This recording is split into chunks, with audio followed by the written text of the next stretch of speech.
Jungle.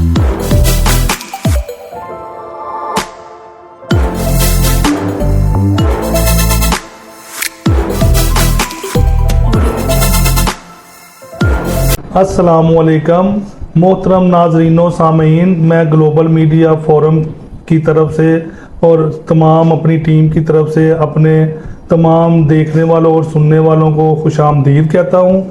और आज हमारे प्रोग्राम में गुजरांवाला के एक जानी मानी शख्सियत मौजूद हैं, क्योंकि तमाम नाजरीनो सामीन को पता है कि गुजरांवाला का शहर पहलवानों के शहर की वजह से मशहूर है। पूरी दुनिया में जाना और माना जाता है। गुजरांवाला के रेसलर्स, गुजरांवाला के स्पोर्ट्समैन और गुजरांवाला के कुश्ती लड़ने वाले सारी दुनिया में अपने एक अलग पहचान रखते हैं। आज हमारे जो मेहमान ग्लोबल मीडिया फोरम में आए हैं हमारे प्लेटफार्म पर, वो भी गुजरांवाला के एक सपूत हैं जिन्होंने अपनी सलाहियतों का लोहा पूरी दुनिया में मनवाया है। और ये ताइक्वांडो के एक बहुत ही मशहूर प्लेयर है। मैं सैयद वसीम रज़ा शाह साहब को अपने प्लेटफार्म पे खुश आमदीद कहता हूँ। जी सैयद वसीम रज़ा शाह साहब, एक तो आप वैसे ही सैयद हैं और सादात का मुकाम पूरी आलम इस्लाम में कदर मंजिलत की निगाह से देखा जाता है। दूसरा, आपने गुजरांवाला का नाम इंटरनेशनल मुकाबलों में, इंटरनेशनल जो खेलों के इवेंट्स थे, इंटरनेशनल मुख्तलिफ ममालिक में होने वाले जो मुख्तलिफ ममालिक से आए हुए दूसरे भी स्पोर्ट्समैन थे, रेसलर्स थे, ताइक्वांडो के प्लेयर थे, उनके सामने गुजरांवाला का और पाकिस्तान का लोहा मनवाया।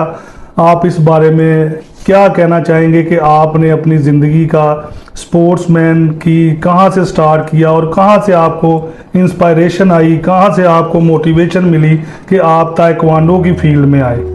जी बहुत शुक्रिया सलमान शाहिद खान साहब। मैं सैयद वसीम रज़ा, एक तो आपके फील्ड सहाफ़त के साथ साथ वकालत से भी ताल्लुक़ रखता हूँ। मैंने अपने जो आपने पूछा है कि खेलों का आगाज़ या ताइक्वांडो का आगाज़, तो उसके लिए मैं ये कहना चाहूँगा कि सबसे पहले जब मैं स्कूल में पढ़ता था तो कभी कभार फिल्में वगैरह देखनी, ब्रूस ली, जैकी चैन की, तो कराटे सीखने का जुनून की हद तक शौक़ था।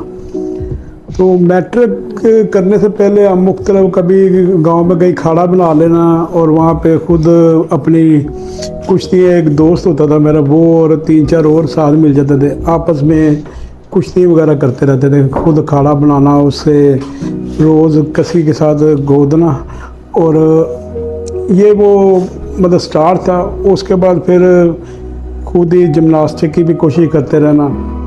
फिर एक दफ़ा हमारे स्कूल में, मैं गवर्नमेंट हाई स्कूल से पढ़ा हुआ हूँ, मैट्रिक वहाँ से किया। वहाँ पे एक ताइक्वांडो की टीम आई थी, उन्होंने अपनी डेमोस्ट्रेशन दी।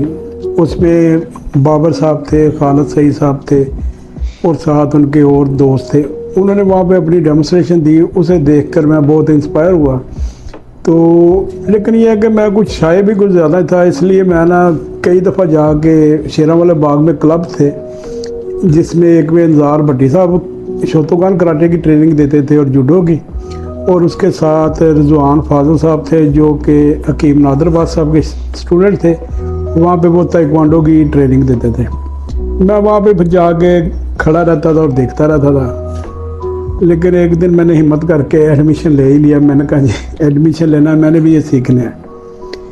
वहाँ से मेरा ये आगाज़ हुआ और उसके स्टार्ट में कुछ अल्लाह का शुक्र है मेरे में कुदरती टैलेंट भी था। मैंने चंद दिन में ही ऐसी किक्स वो करनी शुरू कर दी जो कि काफ़ी अरसा करने के बाद, ट्रेनिंग करने के बाद जो है आती हैं।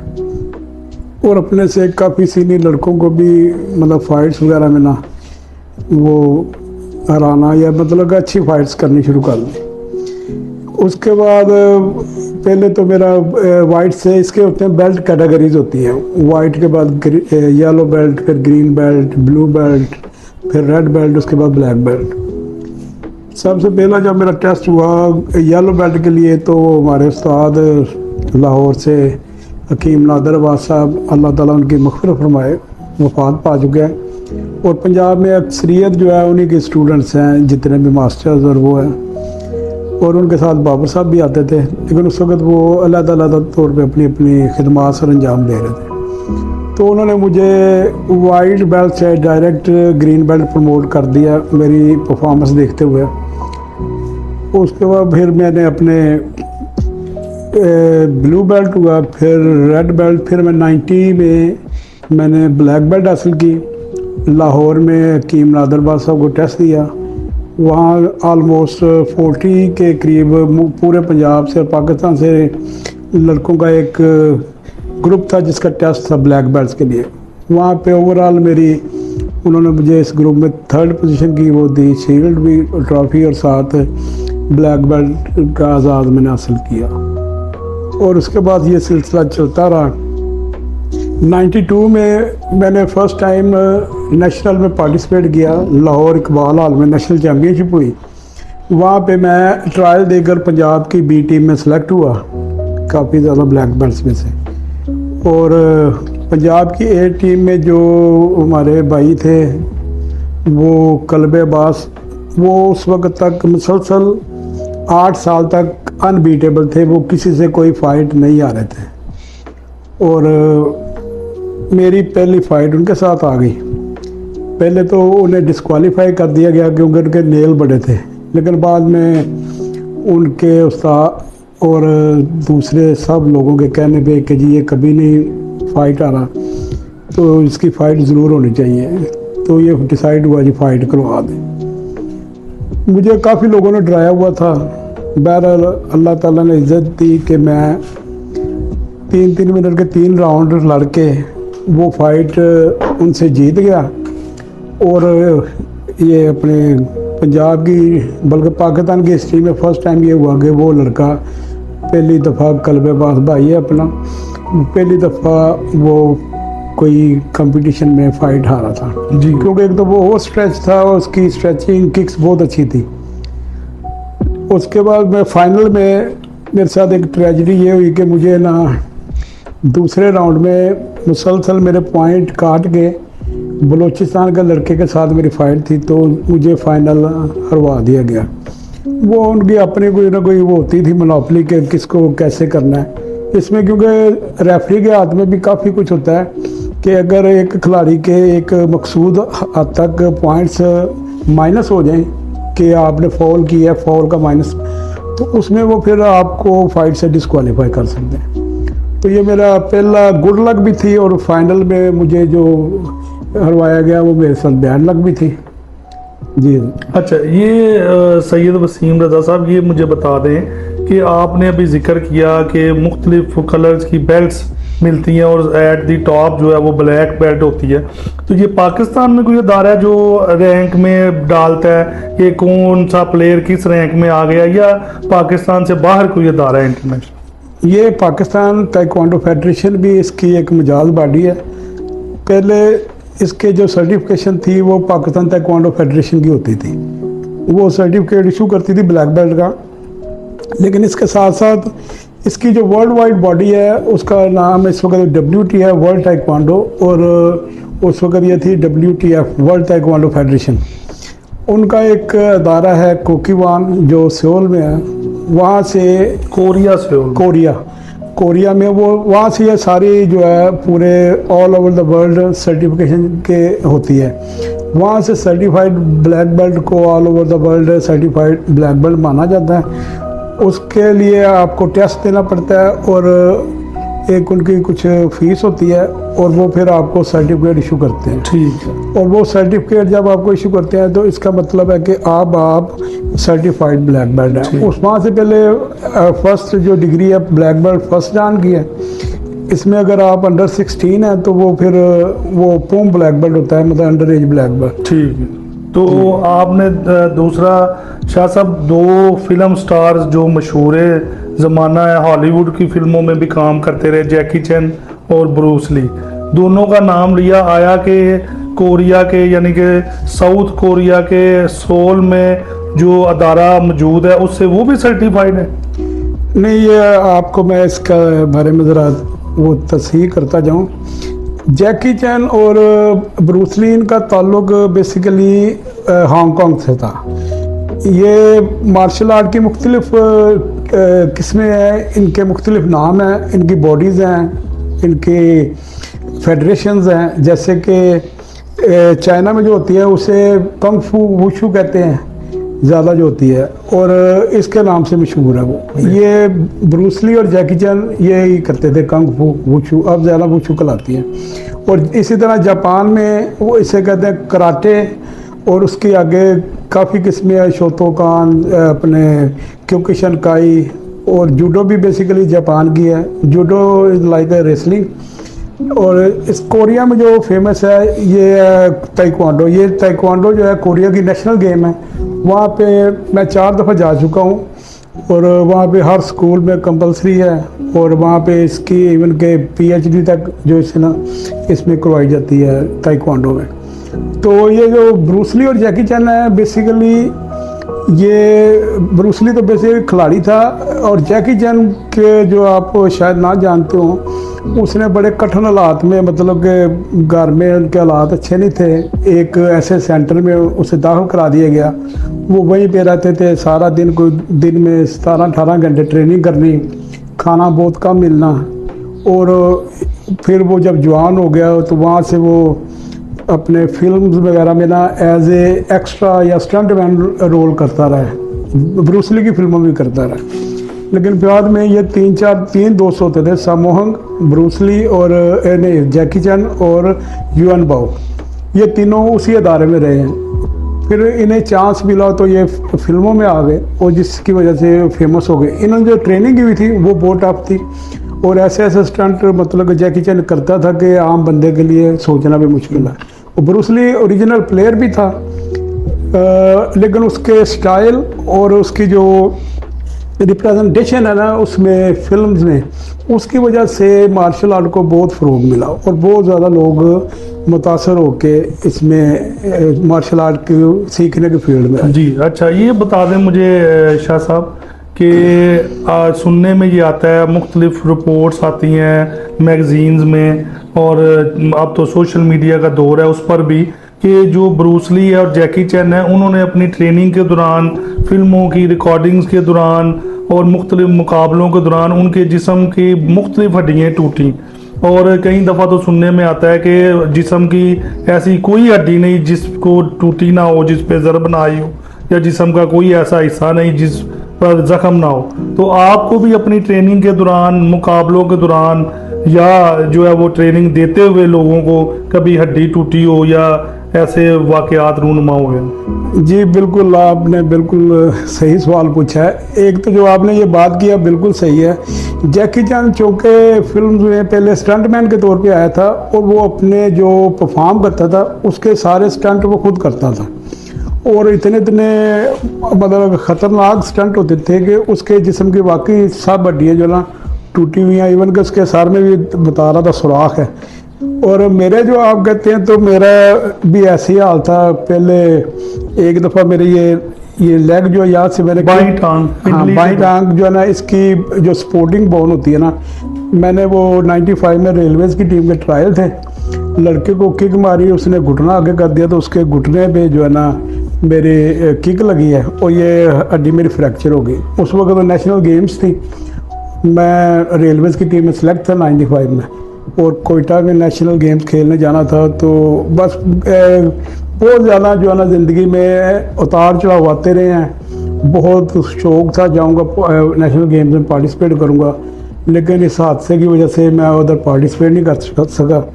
और उसके बाद फिर और बता दूं, इसमें मुझे बहुत ज़्यादा चोटें तो बहुत ज़्यादा लगी हैं। जो सीवियर थी, जो अगर मुझे ये बताएं, आपके हेड के करीब या मुंह पर कोई जबड़ा या कोई नाक की हड्डी या कोई कान वगैरह फ्रैक्चर हुआ? हाँ जी, उसके बाद 2001 में मैं फिर रेलवेज़ की टीम छोड़ के नेवी की टीम में हो गया था। नेवी की टीम की तरफ से खेलते हुए पहले, चूँकि मैं 98 की नेशनल गेम्स में भी SSG के वो थे कमांडो, जो आर्मी की टीम के थे, उन्हें हराया था। फिर 2000 की नेशनल में भी मैं गोल्ड मेडल हुआ था, उसमें भी आर्मी के SSG के थे कमांडो, उन्हें हराया था। फाइनल भी मैं जीता। उसमें वो कल्बेबाज जिसका मैंने पहले जिक्र किया 92 में, उन्हें 2000 में फिर हराया वहाँ पे, 2000 की नेशनल में। फिर 2000 की एक नेशनल में फाइनल में मेरी फाइट आर्मी के लड़के के साथ फिर आ गई। तो आर्मी वालों ने अपने इस मेरे वेट में आर्मी के बजाय कोई अफगानी लड़का था फैसल यतीमी नाम से, उसे खिलाया और वो 2-4 लोगों के जबड़े आगे भी तोड़ चुका हुआ था। उसकी ना हुक किक मारता था, एडी मारता था यहाँ पे। वो बहरहाल मेरी जब फाइनल फाइट में मैं जीता हुआ था, पॉइंट्स लिखे हुए थे, ऑलमोस्ट 20 सेकंड रह गए होंगे कि मैंने उससे ना राइट जंप स्पिन किक की है, वो उसके सर से गुजर गया। उसने आगे से बेंड होके लेफ्ट हुक किक मारी है, वो जो मेरे यहाँ पे लगी है, और मेरा ना यहाँ से जबड़ा जो ना हल्का सा फ्रैक्चर हो गया, 2 दांत टूट गए। फिर मेरे कान में से ना बहुत शदीद ब्लीडिंग शुरू हो गई। वहाँ पे काफ़ी लोग हॉल में, ये Hamidi hall sports complex Islamabad का वाक़या है, वहाँ से फिर मुझे मेरा कोच कहने लगा उठो फाइट ख़त्म होने वाली है, क्या कर रहे हो। मैंने उसे इशारा किया कि ये देखो मेरे कान की तरफ।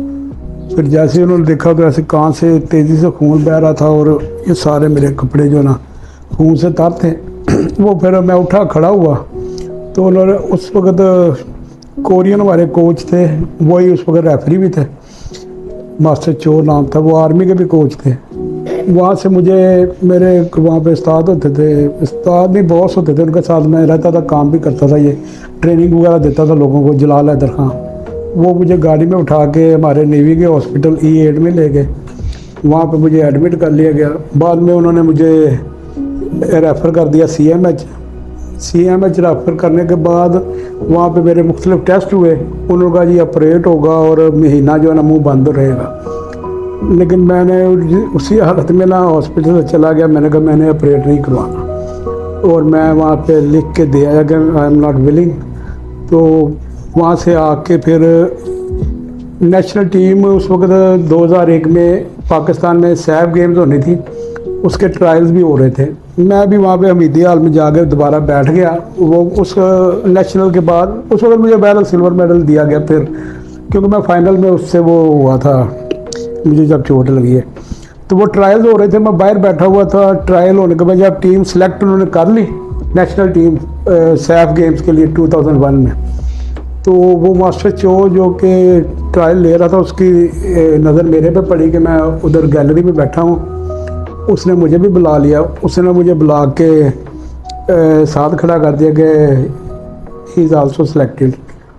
तो उसके बाद मेरे वेट में जो है ना लड़के थे 4 से ज़्यादा, 6 लड़के थे टोटल। उन्होंने 20-22 लड़के सेलेक्ट किए, हर वेट में 2 थे, मेरे वेट में 5-6 लड़के थे। और वहीं ट्रेनिंग में ही, हालांकि वो चोट के फौरी बाद मैं आ गया था, मुझे उसने टीम का कैप्टन भी बना दिया नेशनल टीम का। और उन 6 लड़कों में जो मेरे वेट में थे, उनमें से मैं अकेला सेलेक्ट हुआ, जो कि 8 बंदों की टीम हमारी ईरान में गई ट्रेनिंग करने के लिए, सैफ गेम्स के लिए ना। तो वहाँ जाने से पहले हमारे सैंक्शन हुआ था 2 महीने के लिए कोरिया ट्रेनिंग करने जाने का।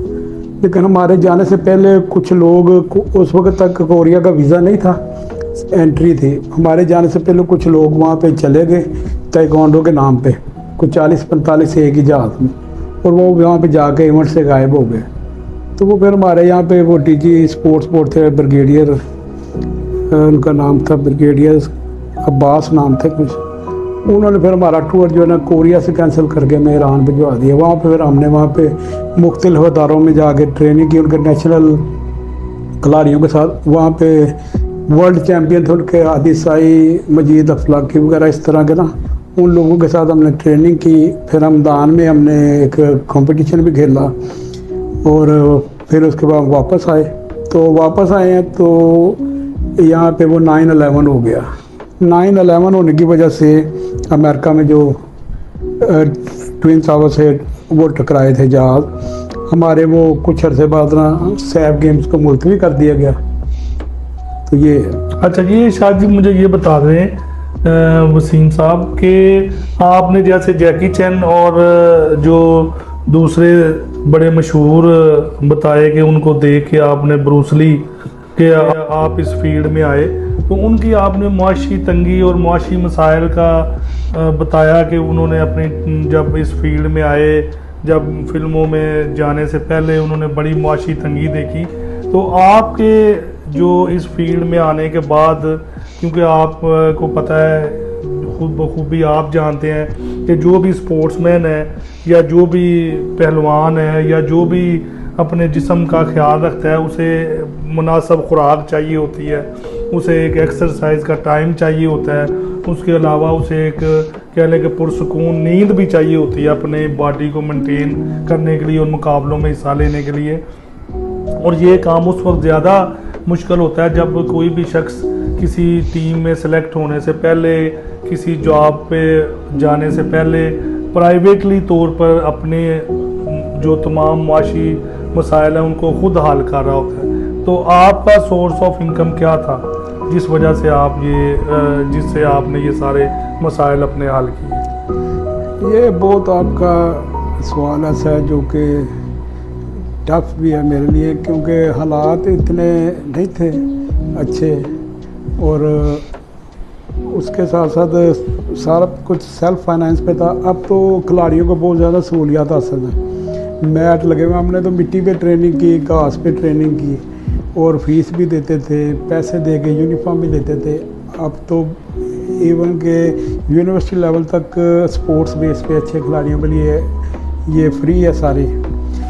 लेकिन हमने बहुत कठिन दौर देखा है, स्पोर्ट्स से मोहब्बत की वजह से इसमें रहे हैं, लेकिन इतना कुछ ज़्यादा कोई फाइनेंशियली बेनिफिट्स नहीं हासिल किया। लेकिन ये है कि पूरी दुनिया में नाम और घूमे फिरे हैं। कोरिया गया हूँ 4 दफ़ा, फिर यूरोप सारा मैंने विज़िट किया हुआ है, Italy, Spain, France, Denmark, Sweden, Estonia, फिर 3 दफ़ा इधर अज़रबैजान, फिर ये ईरान के 6-7 टूर हैं। इसके अलावा और काफ़ी मुल्कों में मेरा विज़िट रहा है। लेकिन ये सब कुछ अल्लाह ताला की वो मेहरबानी है। लेकिन ड्यूरिंग ट्रेनिंग जब तक मैं प्लेयर रहा हूँ, डिपार्टमेंट की तरफ से खेलता रहा हूँ, तो वो एक नॉर्मल हद तक ही था, हैंड टू माउथ वाला ही काम था, तो इतने ज़्यादा वो नहीं थे, मतलब टफ हालात में वो सारी ट्रेनिंग वगैरह की है। जी जी जी वसीम भाई, एक तो आपकी जो सारी जो कह लें कि फील्ड में जो आपकी स्पोर्ट्स की है, उसमें एक तफसीली इंटरव्यू हम अलहदा इंशाल्लाह ताला रखेंगे, जिसमें आपके जो जो मुल्क विज़िट किए, जो जो आपको उसमें कह लें कि मिले इनामात, और मुख्तसरन आप ये सिर्फ बता दें कि पाकिस्तान लेवल पे आपको कौन कौन सा कह लें कि इनाम या जो गवर्नमेंट की तरफ से या इंटरनेशनल स्पोर्ट्स फेस्टिवल्स में जो आपको मिले हैं तमगे वगैरह, उसका मुख्तसरन ज़रा बता दें। जी, मैं ऐसे है कि पंजाब का चैम्पियन रहा हूँ काफ़ी दफ़ा, नेशनल चैम्पियन रहा हूँ। नेशनल में फ़ाइनल में मुझे 2-3 दफ़ा ऐसे मेरे साथ वो की गई है, खुले मतलब के हरवाया गया है। और इंटरनेशनली मैं लेबनान में भी 2005 में मैंने अपना लास्ट इवेंट खेला था, लेबनान ओपन बैरूत में, और वहाँ पे भी अच्छी फ़ाइट थी। फ्रांस वाले उस वक्त वर्ल्ड नंबर 1 थे, फ्रांस वाले लड़के से मेरी फ़ाइट थी। ईरान से 2 दफ़ा, एक दफ़ा अल फजर खेलने गए थे 1995 में, और उस वक्त भी हालात ये थे कि बड़े मतलब सेल्फ फाइनेंस पे गए नेशनल टीम के साथ थे। तो उसमें मैं टीम कैप्टन था, साथ टीम कैप्टन की ट्रॉफी मिली, और अपने 2001 में उधर चैम्पियनशिप में ब्रॉन्ज मेडल लिया ईरान में, और कोरिया में मुख्तलिफ कोर्सेज़ किए, और अपने इसके न्यूट्रिशन के, कोचिंग के और स्पोर्ट्स इंजरीज़ के, मतलब काफ़ी अवार्ड वगैरह पाकिस्तान लेवल पे बहुत किए हैं, इंटरनेशनल लेवल पे भी अवार्ड मिले हैं, मेडल भी मिले हैं, और अल्लाह का शुक्र है अच्छे तरीके से ज़िंदगी गुजरी है। बिल्कुल जी शाह साहब, मुझे ये ज़रा बता दें कि आजकल की नौजवान नस्ल, जैसे मुझे पता लगा आपने अपना एक जिम भी बनाया हुआ है गुजरांवाला में, मास्टर सिटी के सामने, बड़ा ही कह लें कि एक्टिव और लेटेस्ट मशीनरी से रास्ता और परास्ता है वो जिम, और बहुत से आपके वहाँ शागिर्द मौजूद हैं जो रोज़ाना ट्रेनिंग करते हैं। लेकिन मेरा आज का जो कह लें कि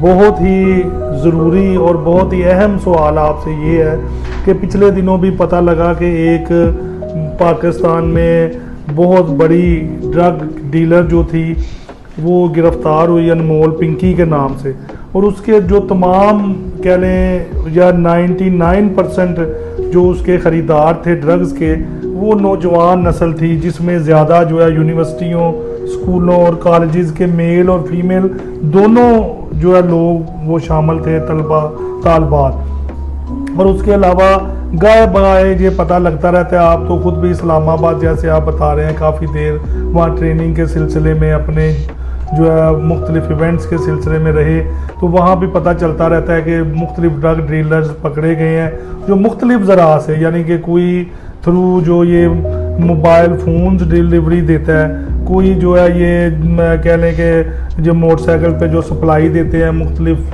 खाने पीने की उनके ज़रिए देता है। तो ये क्या वजूहत हैं कि पाकिस्तानी जो नौजवान नस्ल है तलीमी इदारों में वो आपकी तरह स्पोर्ट्स की तरफ आने की बजाय ड्रग्स की तरफ जा रही है और ये तमाम हालात हो रहे हैं? जी बिल्कुल, आपने बजा फरमाया है। इसमें ये है कि देखें, जैसे ही मुझे सोर्स मिले, मैंने, क्योंकि ये मेरा शौक़ था, मैंने अपना जिम बनाया, मशीनरी ख़रीदी स्पोर्ट्स के, उसके लिए ताइक्वांडो के लिए हॉल बनाया, मैट लगाया, उसके साथ साथ उसमें क्रॉसफिट की क्लासेस, मास रेसलिंग की, जिम की, ये सारा कर रहा हूँ। उसकी बेसिक वजह यह है जो आपने सवाल किया कि जब आपका रुझान स्पोर्ट्स की तरफ होगा ना, आप खेलों में इन्वॉल्व होंगे, आप रोज़ 1-2 घंटा स्पोर्ट्स करेंगे ना, तो फिर आपका रुझान जो है मनशियात की तरफ नहीं जाएगा।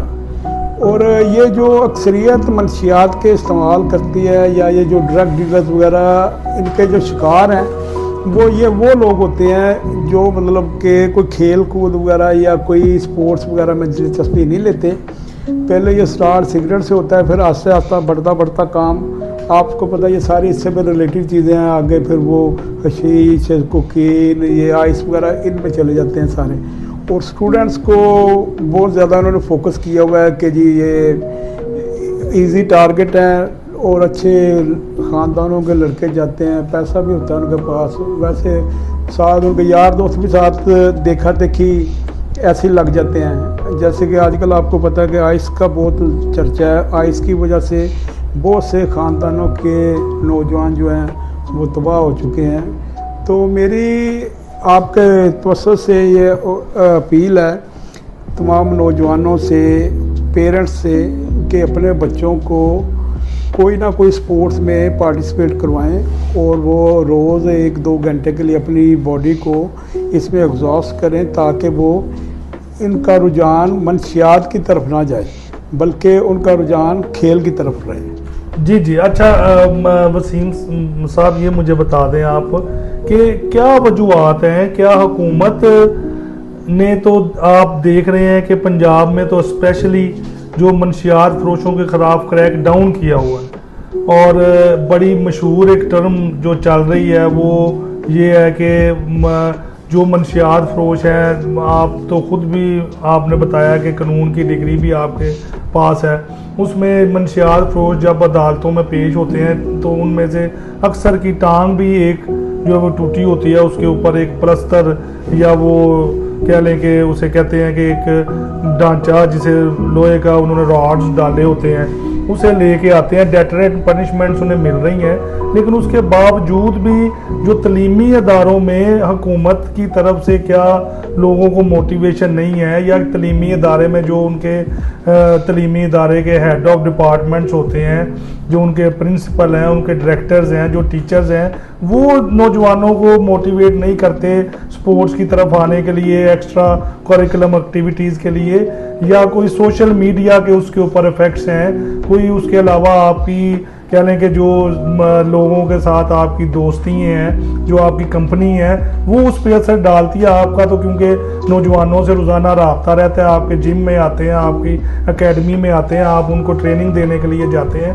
और मैंने सुना है आपने बल्कि हमारे जो मौजूदा प्रेसिडेंट हैं उनके बेटे बिलावल भुट्टो जरदारी साहब को ट्रेनिंग देते रहे हैं, डॉक्टर अब्दुल कदीर साहब के जो कह लें बच्चे थे या उनके पोते नवासियाँ थी, उन्हें भी ट्रेनिंग देते रहे हैं। तो ये क्या वजूहात क्या है, ये ज़रा मुझे बताएं आप।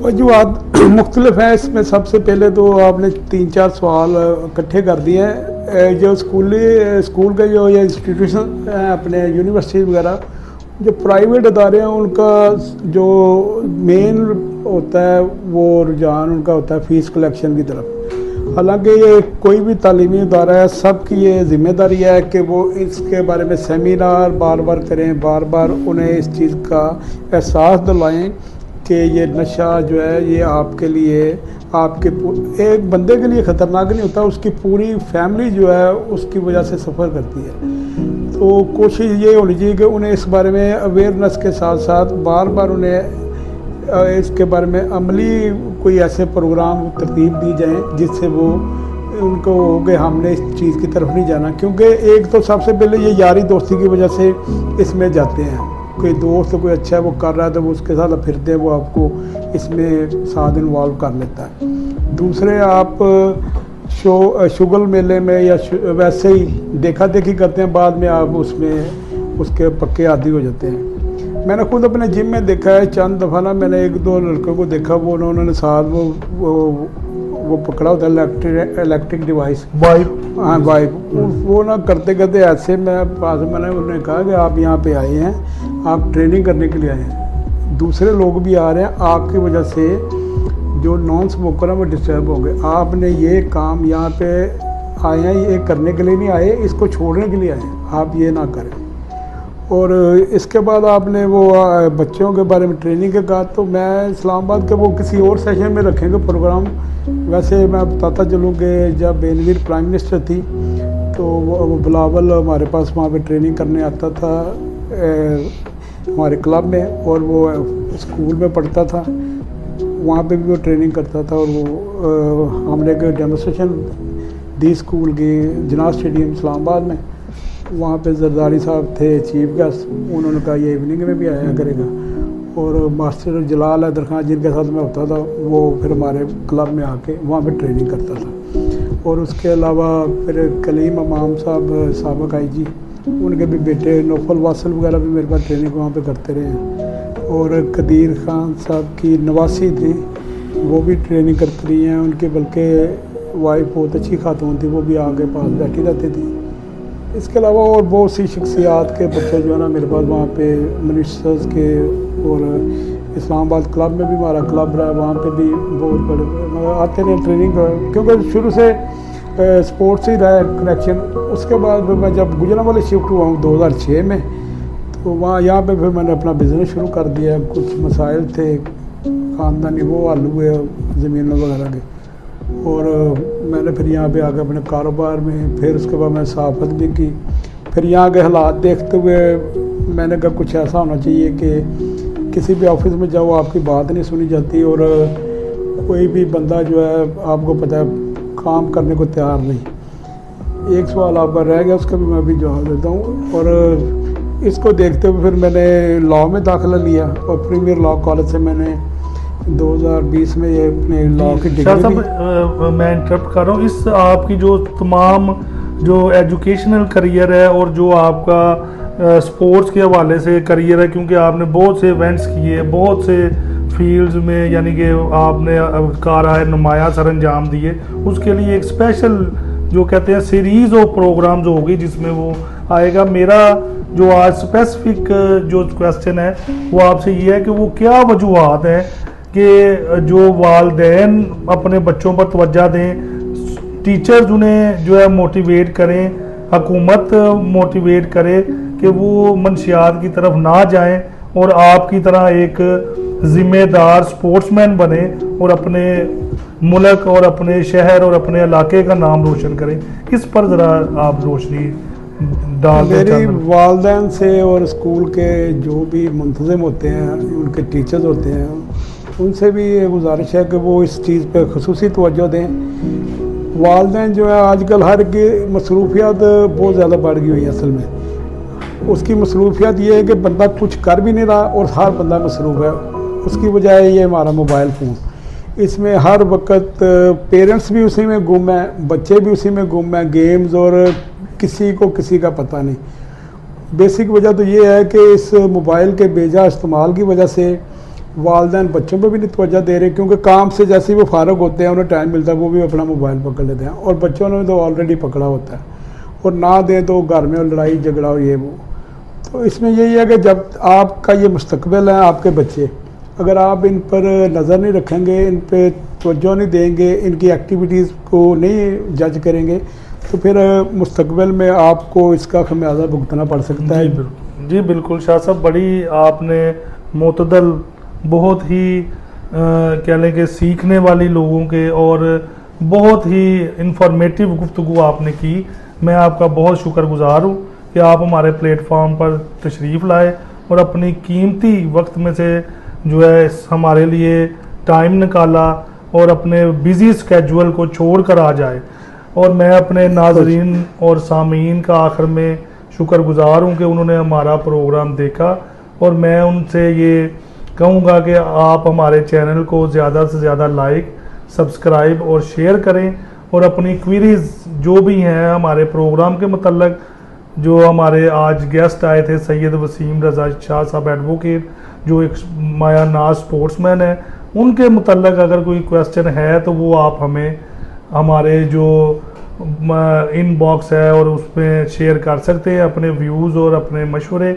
और हम ये ज़रूर मैं आपसे कहूँगा कि आप हमारे प्रोग्राम के साथ जुड़े रहें ग्लोबल मीडिया फोरम से, क्योंकि यहाँ पर आपको हमेशा मालूमाती और ऐसी मालूमाती प्रोग्राम मिलेंगे जो आपकी अमली ज़िंदगी में आपके काम आएंगे। जी अस्सलाम वालेकुम, थैंक यू, शुक्रिया।